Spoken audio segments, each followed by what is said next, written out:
മറ്റുള്ളവർ നമ്മളെക്കുറിച്ച് മോശം പറയുന്നതോർത്ത് അങ്ങനെയൊന്നും സങ്കടപ്പെടണമെന്നൊന്നുമില്ല. എല്ലാം സൃഷ്ടിച്ച ദൈവത്തിന് പോലും എല്ലാ മനുഷ്യരിലും ഒരുപോലെ നല്ല പേരൊന്നും നേടാൻ കഴിഞ്ഞിട്ടില്ലെന്നേ. നമ്മളെക്കുറിച്ച് നല്ലത് 4 പേര് അറിയണമെന്നുണ്ടെങ്കിൽ നന്നായിട്ട് കഷ്ടപ്പെടണം.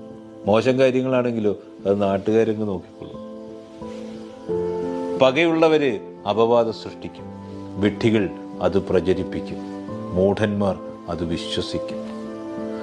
ബുദ്ധിമാന്റെ നാവ് അവന്റെ ഹൃദയത്തിന് പിന്നിലാണ്, വിഡ്ഢിയുടെ ഹൃദയം അവന്റെ നാവിന്റെ തുമ്പത്ത്. അടയ്ക്കാനും തുറക്കാനുമൊക്കെ ഒരു താക്കോൽ മതി എന്ന് പറയുന്നത് പോലെ വളർത്താനും തളർത്താനുമൊക്കെ ഒരു നാവ് മാത്രം മതി. മറ്റുള്ളവരിലൊക്കെ അസൂയ ജനിക്കുമ്പോൾ ഒരു യുദ്ധം തുടങ്ങുന്നുവെന്ന് നാം കണക്കാക്കണം. അതൊരു തരം ഒളിപ്പോരാണ്. അതെവിടെ തുടങ്ങുമെന്നോ എപ്പോ തീരുമെന്നോ പറയാനാകും.